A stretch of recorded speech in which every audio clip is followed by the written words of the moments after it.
کیا آپ جانتے ہیں کہ مسجد الحرم میں 8 ایسی جگہ ہیں جہاں پہ دعائیں قبول ہوتی ہیں؟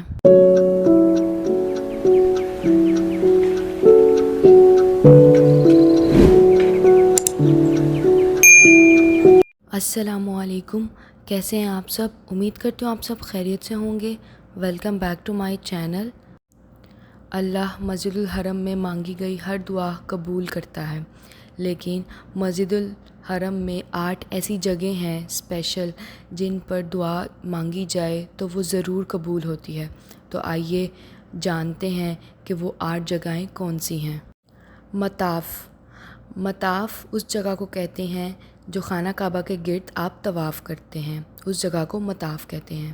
تو کہا یہ جاتا ہے کہ مطاف کے گرد طواف کرتے ہوئے آپ جو بھی دعا مانگیں تو وہ قبول ہوتی ہے۔ تو کوشش کریں کہ طواف کے دوران آپ زیادہ سے زیادہ اللہ سے دعائیں مانگیں۔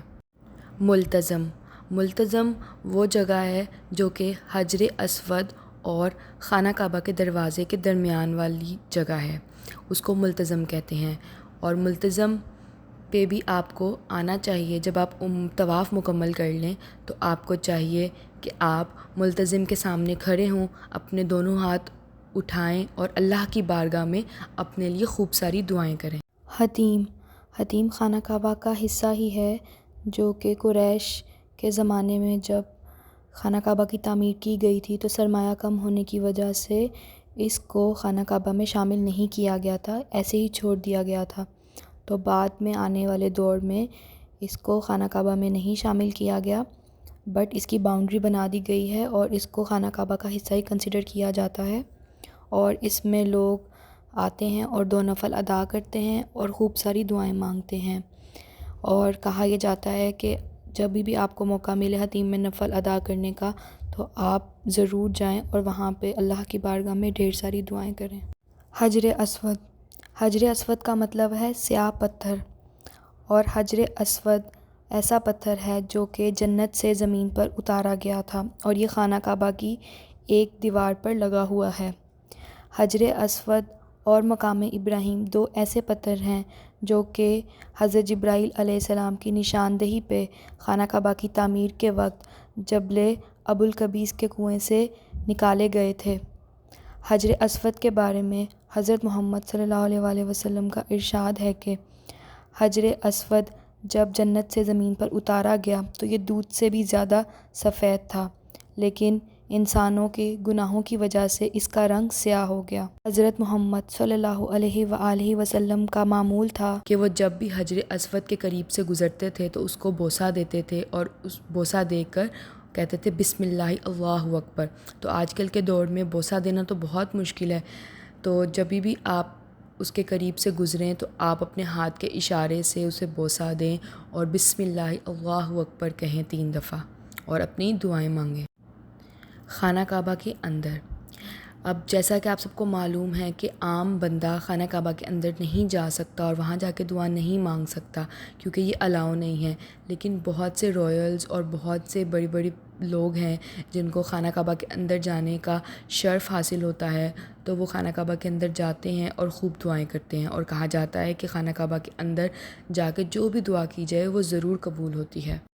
مزاب رحمت، جیسا کہ آپ لوگ جانتے ہیں کہ سونے کا جو ایک اسپاؤٹ بنا ہوتا ہے اس کو مزاب رحمت کہتے ہیں، جو کہ رکن عراقی اور رکن شامی کے درمیان میں ہے، اور اس سے جو ہے جب بھی بارش ہوتی ہے تو وہ اس کے اوپر سے گرتی ہے اور لوگ جو ہیں اس کو دیکھتے ہیں اور وہاں پہ دعا مانگتے ہیں۔ تو اس کے نیچے اگر آپ کھڑے ہونے کا موقع ملے اور آپ خوب ساری دعائیں کریں تو آپ کی دعائیں قبول ہوتی ہیں۔ مقام ابراہیم خانہ کعبہ کے قریب ہی ہے، اور یہ وہ مقام ہے کہ وہ پتھر ہے جس پر کھڑے ہو کے حضرت ابراہیم علیہ السلام نے خانہ کعبہ کی تعمیر کی تھی، اور یہ پتھر حضرت جبرائیل علیہ السلام اللہ کے حکم سے لے کر آئے تھے، انہوں نے حضرت ابراہیم علیہ السلام کو دیا تھا۔ اور کہا یہ جاتا ہے کہ جب حضرت ابراہیم علیہ السلام نے اس پر کھڑے ہو کر سب سے پہلے خانہ کعبہ کی اینٹ رکھی تھی، تو جیسے جیسے حضرت ابراہیم علیہ السلام خانہ کعبہ پر اینٹیں رکھتے تھے، خانہ کعبہ کی دیوار بلند ہوتی رہتی تھی، تو یہ پتھر بھی ہوا میں بلند ہوتا رہتا تھا۔ اور یہ کہا جاتا ہے کہ اس کے قریب دعائیں مانگیں تو وہ ضرور قبول ہوتی ہیں۔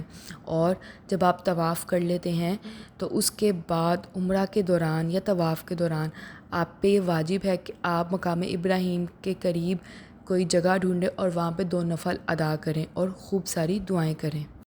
صفا مروہ۔ صفا مروہ وہ جگہ ہیں جہاں پہ آپ سعی کرتے ہیں، سعی کے ساتھ چکر لگاتے ہیں، اور کہا یہ جاتا ہے کہ سعی کے دوران جو بھی دعا مانگی جائے وہ ضرور قبول ہوتی ہے۔ اور ہم سعی کرتے ہیں اللہ کے حکم سے۔ حضرت ہاجرہ علیہ السلام جو کہ حضرت اسماعیل علیہ السلام کی والدہ تھیں، ان کے آنر میں ہم سعی کرتے ہیں۔ اللہ تعالیٰ نے ان کو عزت بخشی اور ہم ان کے آنر میں ہی سعی کرتے ہیں۔ تو کہا جاتا ہے کہ یہاں پہ جو بھی دعا مانگی جائے وہ قبول ہوتی ہے۔ تو کوشش کریں جب بھی آپ عمرہ کے دوران سعی کریں تو اس میں خوب ساری دعائیں مانگیں۔ مجھے امید ہے کہ آپ کو میری ویڈیو پسند آئی ہوگی، اور آپ اسے لوگوں کے ساتھ زیادہ سے زیادہ شیئر کریں، اور ان مقامات پہ جب بھی جائیں تو خوب ساری دعائیں کریں، اور مجھے اور میری فیملی کو اپنی دعاؤں میں ضرور یاد رکھیں۔ ملتی ہوں میں ایسے ہی کسی اپنی نئی ویڈیو میں، تب تک کے لیے اللہ حافظ۔